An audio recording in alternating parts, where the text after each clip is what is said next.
তোমারও জানার কথা। আজকে থেকে 25 বছর আগে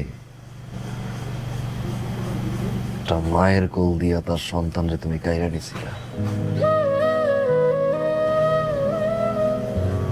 25 বছর পর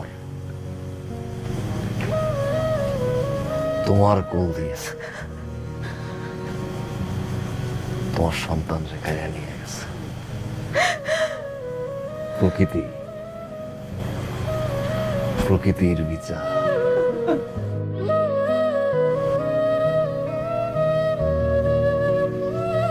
ওই আল্লাহ ছাড় দেয়, ছাইরা দেয় না।